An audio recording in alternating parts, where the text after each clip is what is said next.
بسم اللہ الرحمن الرحیم۔ یہ نجاست حقیقیہ کا بیان ہے۔ حکمیہ تو گزر گیا جو شریعت کے حکم کی وجہ سے نجاست نجس ہو جاتا ہے بندہ، جیسے وضو نہیں ہے تو وضو کرنے سے، عادت سے اصغر اور عادت سے اکبر غسل کرنے سے بندہ پاک ہو جاتا ہے۔ تو نجاست ناپاکی، یہ حقیقیہ کا بیان۔ سوال: نجاست حقیقیہ کی کتنی قسمیں ہیں؟ نجاست حقیقیہ کی دو قسمیں ہیں، ایک نجاست غلیظہ، دوسرا نجاست خفیفہ۔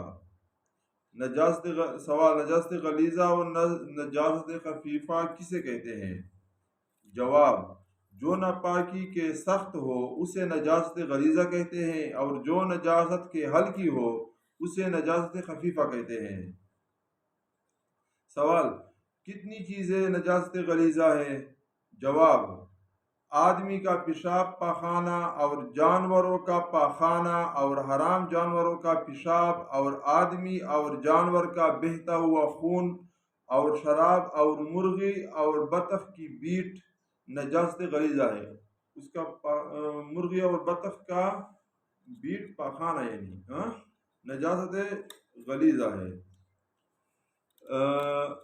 سوال: نجاست خفیفہ سے کیا نجاست خفیفہ کیا کیا چیزیں ہیں؟ جواب: حلال جانوروں کا پیشاب اور حرام پرندوں کی بیٹ نجاست خفیفہ ہے۔ بیٹ یعنی پاخانہ۔ نجاست غلیظہ کس قدر معاف ہے؟ نجاست غلیظہ اگر گاڑا ہے، جسم والی ہے، جیسے پاخانہ، تو 3.5 ماشا وزن تک معاف ہے۔ یہاں 3.5 ماشا لکھا ہوا ہے اور بشت زیور میں 4.5 ماشا لکھا ہوا ہے، صفحہ نمبر 215 کے آخری لکیر کے آخر میں، تسہیل بشت زیور میں وہاں 4.5 ماشا لکھا ہوا ہے، یہاں 3.5 ماشا لکھا ہوا ہے۔ مفتی فیض صاحب نے 3.5 ماشا لکھا ہے کہ یہ معاف ہے۔ تو مفتی فیض صاحب ذرا زیادہ احتیاط کرتے ہیں۔ اچھا، اور اگر پتلی ہو جیسے شراب پیشاب تو وہ 1 انگریزی روپیہ کی پھیلاؤ کے برابر معاف ہے۔ معاف ہونے کا وہ انگریزی روپیہ جو ہوتی ہے اتنی سی یہ گولائی جو ہے۔ اچھا،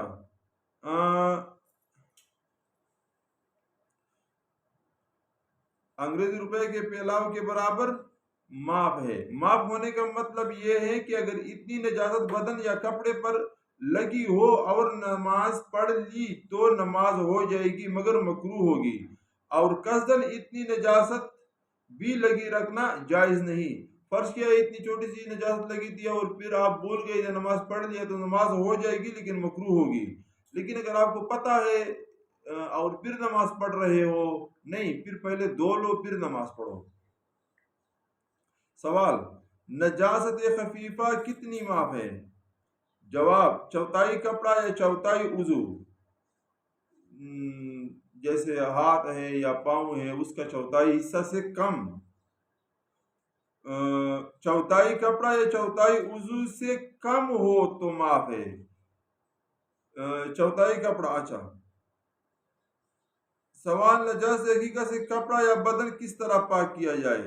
اچھا، 1/4 کپڑے سے کیا مراد ہے؟ جیسے آستین ہے تو اس کا ایک ہی کپڑے سے ملایا ہے، تو یہ آستین یہاں سے ادھر سے لے کر وہاں تک یہ ایک کپڑا ہے، ٹھیک ہے نا؟ تو اس کا 1/4 فرض کیا اتنا بن رہا ہے تو اس سے تھوڑا کم ہو تو پھر معاف ہے، ٹھیک ہے۔ اب یہ ہے یہ کپڑا، تو اس میں دیکھو نا یہ درس چلا گیا ہے، یہ اس طرف والا کپڑا الگ ہو گیا۔ اب یہاں یہ درس چلا گیا ہے، اس طرف والا کپڑا الگ ہو گیا اور یہ الگ ہو گیا، تو اب یہ کپڑا الگ مراد ہوگا اس کا 1/4، یا پھر یہ ٹکڑا جو ہے اس کا الگ ٹکڑا ہے اس کپڑے کا، صرف یہ جو درس چلا گیا ہے درمیان میں اس کا یہ ایک ٹکڑا اس کا 1/4 مراد ہے۔ اس طرح اس کا یہ 1/4، پھر اس طرح شلوار میں جو الگ الگ کپڑے لگے ہوتے ہیں سی لیتے ہیں تو وہ جو 3 ٹکڑے یا 4 ٹکڑوں سے ایک چیز مکمل ہو جاتی ہے تو وہ ایک ٹکڑا ہے وہ مراد ہوتا ہے۔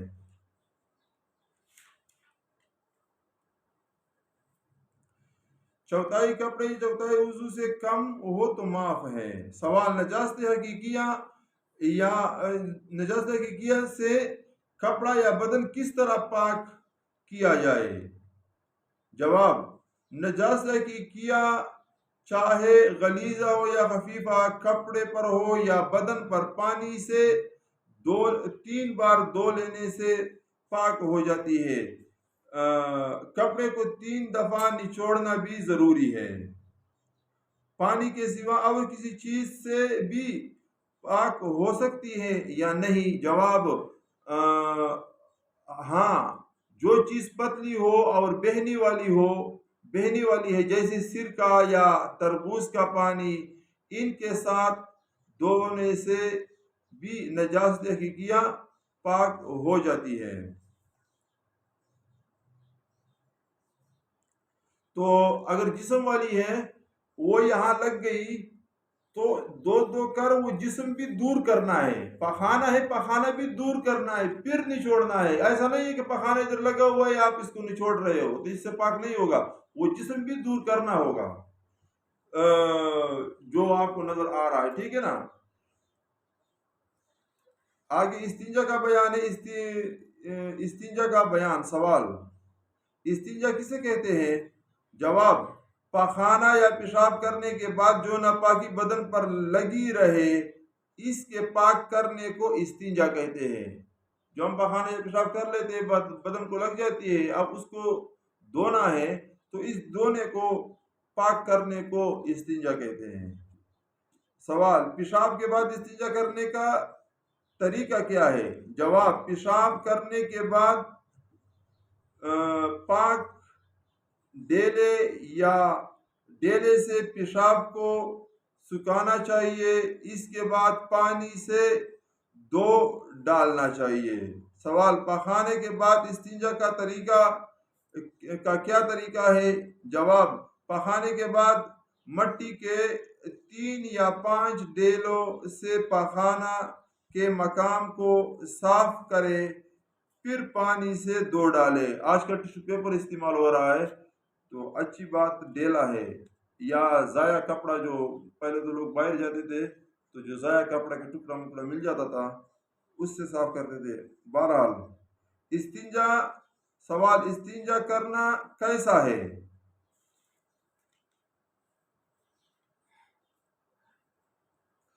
جواب: اگر پخانہ یا پیشاب اپنے مقام سے بڑھ کر ادھر ادھر نہ لگا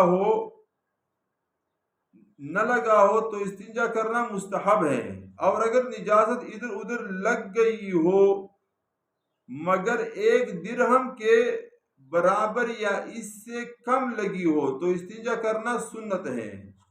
1 درہم اتنا، یہ جو گولائی میں بتا رہا ہوں، تو 1 درہم کے برابر یا اس سے کم لگی ہو تو استنجا کرنا سنت ہے، اور اگر 1 درہم سے زیادہ لگی ہو تو استنجا کرنا فرض ہے۔ سوال: استنجا کن چیزوں سے کرنا چاہیے؟ جواب: مٹی کے پاک ڈیلوں سے یا پتھر سے۔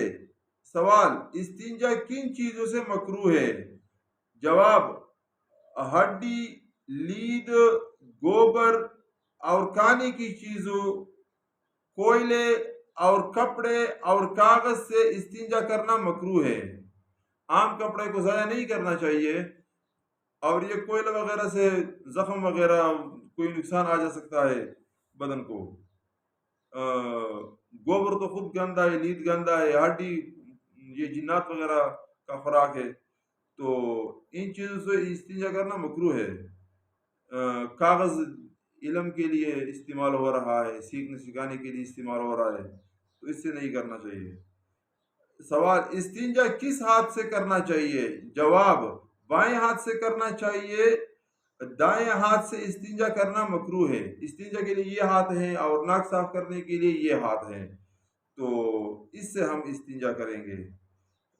تو انشاءاللہ اس کے بعد پھر یہ استنجا وغیرہ تو پانی سے ہوتا ہے، تو پانی کا بیان آ رہا ہے، پھر اس کے بعد کنویں کا بیان آ رہا ہے، تو اگلے ویڈیو میں پھر وہ ذکر کریں گے انشاءاللہ۔